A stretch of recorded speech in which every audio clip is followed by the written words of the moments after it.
Okay, welcome to the latest Democracy for Developer blog. I'm Cliff. I'm the programmer and designer of the game. If you think immediately, look, Cliff, you've spelt the word difficulty wrong up there. Yeah, I know, I know. I just spotted it a minute ago. I'll fix it. Right. So this is version 1.3. Which isn't out yet, I don't think. I think we're on version 1.29. I'm just going to talk about what's been going on in the last 3 weeks, which won't sound like a lot because a lot of it is like tiny small stuff behind the scenes that changes certain values. So much of working on this game is just playing it a lot and looking at loads of stats and then changing like a sort of plus 0.1 to a plus 0.15. But it makes a massive difference. So some stuff is new though, so I'm going to go through what has like visibly changed. So one of the things that's changed is we have a tab here now instead of just stats for when you're picking a mission. So it used to be that you got some stats and they were kind of interesting and you sort of think, yeah, okay, fine, gives you a bit of character. What we're also doing now is listing all of the stuff that is specific to this mission for 2 reasons. Firstly, to prove that they're not all the same. Some people go, they're all the same and you've just changed an icon. No, they're not. Obviously, all the values are different, right? But also some of the actual effects, some of the equations change and there are new ones and stuff like that. What I'm not actually listing yet is situations or events or dilemmas that are specific to each country. I don't want to make this list too big, but basically why this is here is if you are playing the game and you think it was much easier to solve this problem in another country, what's going on, or this seems to be quite high in this country, this shows stuff where we have deliberately changed stuff for reasons that are specific to that country and cannot be simulated in any other way. So for example, there's a lot of immigration into the UK and the US because we speak English, and English is a very international language. Loads of people speak English and it's so much easier to move to a country where you speak the language. So we have like a little boost in there. And also because of history, we're going back a long time, that's something that we can't really model within our simulation without deliberately coding it in. So we do that for stuff like racism. Obviously because of slavery, the United States has maybe more racial tension than a lot of European countries. I would say unarguably really more so than the UK. So that is kind of like coded in, and there's other stuff. So the US is big, so traffic congestion is less of a problem. UK is small, so it's more of a problem, but like that's the default. And a few other things like and this goes back to earlier versions of the game actually. So religious people in the UK have never really cared about stem cells. Stem cell research has just never been controversial here for whatever reason. We have a less evangelical approach to religion in the UK than the US, and that has to be reflected. And also like gambling, you know, it's just not a thing. Basically our religious people are fairly chill. They're kind of like, yeah, okay, as long as you show up to church once a year, that will do. So it's different, and you know, and that's reflected. And we've got a bunch of these things. We could probably have more. Some of a few Canadians pointed out to me that a lot of the policies that would encourage people to cycle and everything, yeah, they don't really work so much in Canada if it's like minus 20 and it works up a mountain. Doesn't matter how much subsidies you get for bicycles, you're going to drive. So you know, that's in there. They've got amazing scenery. I've been to Canada a few times. It's fantastic. Stuff like that. They've got a lot of oil supply because of the tar sand stuff. Anyway, there's a bunch of these things in there, and basically we show them to the player now, and I think that's cool. Let's just pick a random. Let's pick Canada. So I'll talk about a few other things that have changed. Although finding them and showing them to you would be maybe a little bit time consuming. One of the things is there are term limits in the game, as you know. And here's the thing, say you want to find term limits, you can do, I think it's Control F will open that, but you can just click up there. So if you start typing, you will get there you go, executive term limit. Okay, so if I do that, it'll highlight it. Okay, so in this case, the executive term limit, there isn't one, but let's say there was a limit of like 2 times, so you can only be president 2 times. When the game ends now, it will basically say to you, because your 2 terms are up and you've won both, it will say, yay, the game is over. But like, if you really want it, you can keep playing, which I think is, a lot of people ask for it because they forgot, or they didn't even know that term limits were a thing because they come from a country where there aren't any and stuff like that. And it reminds you, saying like, next time you play the game, you really should do the term limit thing. Loads of people asked for it. It was one of the most requested things from players in early access. So that's in now. There'll be a little pop-up box. So if I do Control F, or you can just click there. And this is another thing that's in here. So if I type in, say, income, yeah. So it gives me all of this stuff, and it will highlight them if I click on them. These things here with little light bulb icons on, these are policies that aren't on this screen. I've searched for them and I can't find them, but they were on the new policy screen, and clicking them will take me to that screen at the right policy.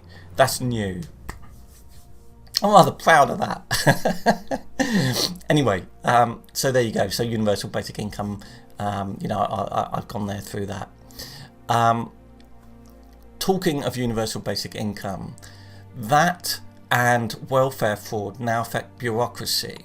So we have a measure of bureaucracy somewhere. It's a situation. It's a situation. So basically, you can get too much bureaucracy. I'll prove it to you. Blah blah blah. Because Italy has it, I think, don't they? Italy has loads of bureaucracy. Blah blah blah blah blah. Yeah, so Italy has loads of bureaucracy. Basically, because it's got it has a modifier for it, but it's basically got too many policies, maybe. So there are 2 other inputs to this, neither of which are active at the moment. One of which is universal basic income, and one of which is the welfare fraud policy. So the welfare fraud policy introduces a load of bureaucracy, and what this is trying to represent is systems like universal credit, or kind of like similar stuff in the UK, where there is a very complex series of rules and regulations about who is entitled to a benefit, to prevent the wrong people getting the benefit, to prevent people fraudulently claiming, and that makes middle income voters very happy that their taxes aren't being wasted. It upsets the poor. It's in a where is it? Welfare, blah blah blah. Welfare fraud department. It does a bunch of things. It now boosts bureaucracy. Tell you what, getting this to stack with this and for them to sort and everything was a nightmare. Anyway, so it's basically a really bureaucratic policy. So that's one of its downsides. It kind of, it does have some upsides, makes you less compassionate, I guess. So anyway, that's in there. But universal basic income reduces bureaucracy. And this is one of the things that people who support UBI say, that it will basically save loads of tax money that's normally wasted on paperwork because everyone gets the same amount. We could debate this because I have strong views. Because I don't think that's true.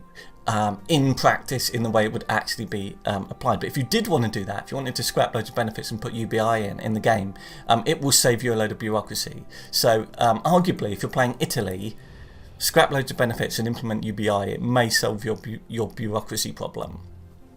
Anyway, so that's in. So a few other things. Ministers. So this is the start of the game, and some ministers are quite unhappy. This has been pointed out to me recently, and I intend to fix it. So basically what happens with this is just because I thought it was cool and clever, these ministers are actual citizens in the country. that have been kind of like copied and made into ministers. So they have, the cool thing about this is they have representative views of your country.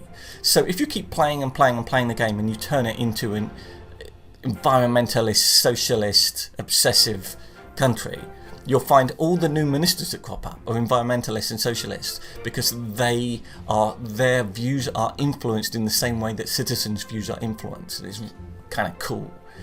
If you have more old people or more immigrants or whatever, that will also be the case for them in terms of their sympathies. So that's great. But what I forgot is I forgot to also make them the people who are happy. Because they're not going to be in your party, let alone want to be ministers, unless they support you. So there is an anomaly in the game that you start off with all your ministers kind of like being a bit, I mean, like literally they've been campaigning for you and just won an election. I'm going to fix it. Okay, I'm going to fix it. Is it? I often say, oh, it's easy to fix. I mean, it is easy to fix. I mean, I'll do that. So I'm going to fix that. Two other things.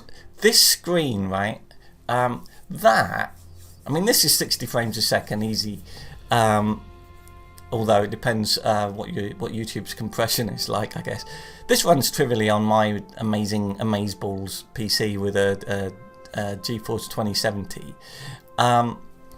I've got a really bad old Intel laptop that I use to check performance, and this runs at about 16 frames a second on that, which isn't good. Just this screen, if you highlight the most connected thing, which is GDP. I had an idea last night on how to fix it, and I think it's gonna make a massive difference. It's all to do with how sharp the graphics are. If you look at Democracy 3 and then Democracy 4 on a big monitor, you'll realize Democracy 4's graphics are massively better in terms of being crisp and precise, and Democracy 3 looks fuzzy and rough, and I don't want to lose that. So it's a matter of whether or not I can fix it and still keep the crispness, and I don't know. Anyway, whatever. So the other thing is I'm working on Japan. The most requested thing at the moment out of the list of things is more countries. You people want every country, you know? Why isn't Andorra in the game? Why aren't the Falkland Islands in the game? Why isn't Hawaii in the game? Anyway, I'm doing Japan. Japan will be interesting because it has massive debt, loads of old people, an incredibly low birth rate, really high technology, very low level of gender equality, prisons, oh my god, don't break the law in Japan, very strict prison regime, 99% conviction rate of crime, that sounds dubious.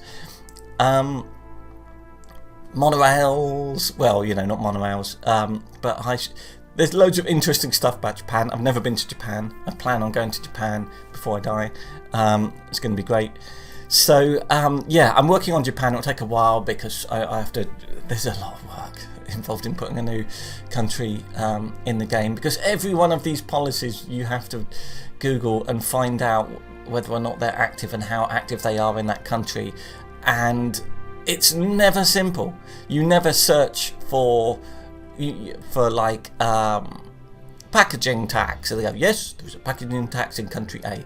No, it'll be, well, there isn't, depending on blah blah, and it's a nightmare. Anyway, Japan is coming. It may arrive in time for the next video. Anyway, that's what I've been working on. Still in early access, but very playable, I think you'll agree. Anyway, this is Democracy 4. I am Cliff. This is in early access on Steam, and it's on GOG and the Epic Store and the Humble Store, and you can buy it direct from us where we get all the money, apart from a tiny bit for credit cards or whatever. Anyway, thank you for watching. Please like and subscribe and blah blah blah. Please review the game on Steam if you like it, and I'll see you again in probably 3 weeks. Stop recording.